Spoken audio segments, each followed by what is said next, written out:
तपस्या बड़ी या सत्संग, ये प्रश्न कई बार उठता है। सत्संग और तपस्या, इन्हें थोड़ा अगर विचार करके समझने का प्रयास करें, तपस्या का अनेकों बार वर्णन मिलता है, अनेकों ग्रंथों में, अनेकों कथाओं में इसका वर्णन मिलता है कि अनेकों भक्तों ने तपस्या की और उसके प्रभाव से उन्होंने अनेक सिद्ध लोकों को प्राप्त किया। अनेकों प्रकार से भगवान के द्वारा उन्होंने अपने इच्छित फल प्राप्त किए, अनेकों वरदान प्राप्त किए।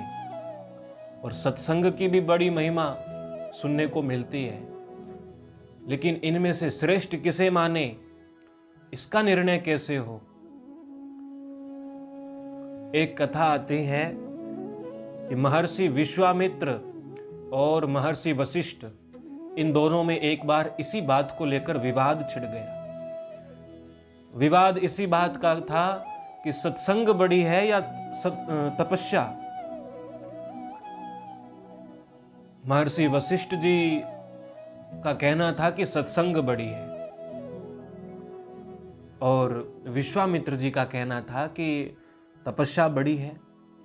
जब दोनों में विवाद हुआ तो इसका निर्णय कौन करे, इसलिए वो दोनों शेष भगवान के पास पहुंचे।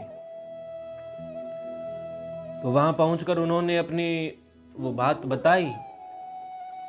तो शेष भगवान कहने लगे कि मैं आपकी इस बात का निर्णय तो कर सकता हूं, लेकिन आपको एक काम करना पड़ेगा। क्या? उन्होंने कहा कि मैं अपने सिर पर इस पृथ्वी को धारण किए हुए हूं, यदि आप ऐसा कर सकें तो इसका भार थोड़ी देर के लिए आप धारण कर लें, इस पृथ्वी को आप धारण कर ले, आप में से कोई एक अगर इसको धारण कर ले तो मैं इसका निर्णय आराम से कर पाऊंगा। तो महर्षि विश्वामित्र अपनी तपस्या के बल पर अभिमान में फूले हुए थे।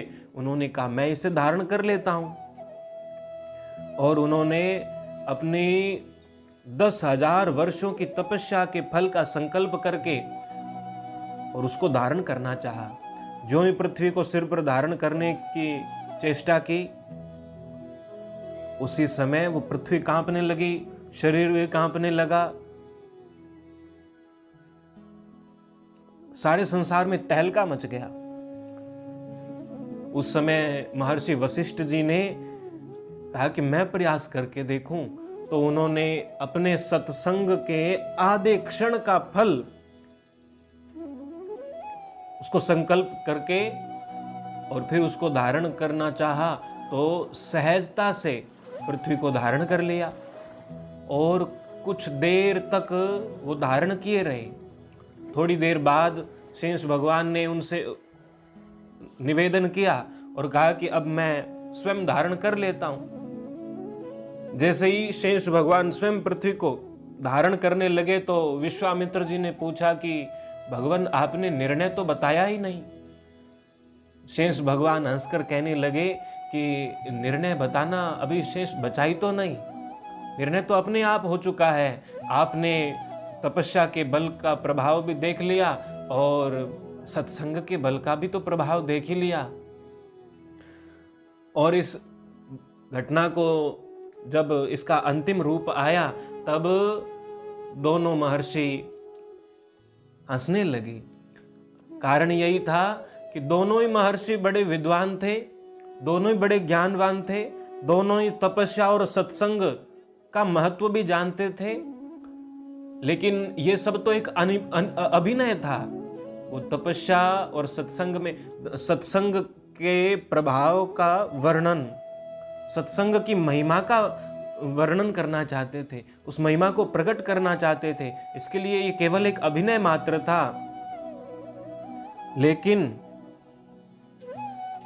इस कथा के माध्यम से भी यही स्पष्ट होता है कि सत्संग का अपना विशेष महत्व है।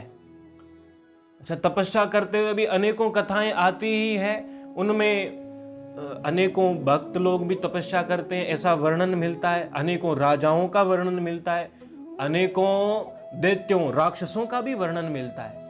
अनेकों राक्षस भी तपस्या करते हैं और तपस्या करके वरदान में अपना इच्छित फल प्राप्त करते हैं। अपना इच्छित जो भी उन्हें इच्छा हो वो वरदान मांग लेते हैं। और कई बार कई प्रसंगों में ऐसा भी देखा गया है कि दैत्य कई प्रकार से वरदान प्राप्त करके और फिर उसके बल पर अभिमानी बनकर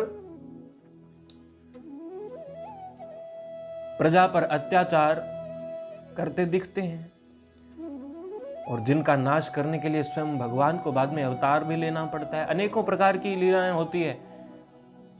लेकिन जो सत्संग करता है, जो सत्संग सुनता है, उसका प्रभाव ऐसा बिल्कुल नहीं है, क्योंकि जो सत्संग है वो मन को निर्मल करती है। तपस्या से प्रभाव अवश्य पड़ता है, तपस्या का फल अवश्य मिलता है, लेकिन तपस्या के कारण अभिमान भी आ सकता है। मैंने इतना तप किया है, मैंने इतनी तपस्या की है, इतने समय तक की है, इसका अभिमान भी आ सकता है। लेकिन सत्संग की पहली चोट अभिमान पर ही तो होती है। सत्संग अभिमान नहीं रहने देता, सत्संग मन को निर्मल करता है। सत्संग का प्रभाव ऐसा है, पूर्व के संचित कर्म और प्रारब्ध को बदल सकता है। सत्संग का प्रभाव ऐसा है कि आगे के जो आगामी कर्म होते हैं उनमें शुद्धता लाए रखता है, उनमें शुद्धता बना देता है। वो व्यक्ति जो सत्संग करता है वो बुरे कर्म नहीं करता। इसका अर्थ यही हुआ कि जो सत्संग है वो पूर्व के किए गए कर्मों और भविष्य में किए जाने वाले कर्मों के बंधन से हमें बचा सकता है। ऐसा सत्संग का बल है, ऐसा सत्संग का प्रभाव है। कारण कि सत्संग का सीधा सा जो फल है वो यही है, वो भगवान के प्रति श्रद्धा बढ़ाता है। सत्संग से मन निर्मल होता है। जब मन निर्मल होगा तो पाप कर्म नहीं हो सकते। इस प्रकार से हम यदि विचार करें तो अपने आप समझ आ जाता है तपस्या और सत्संग में बड़ा कौन है।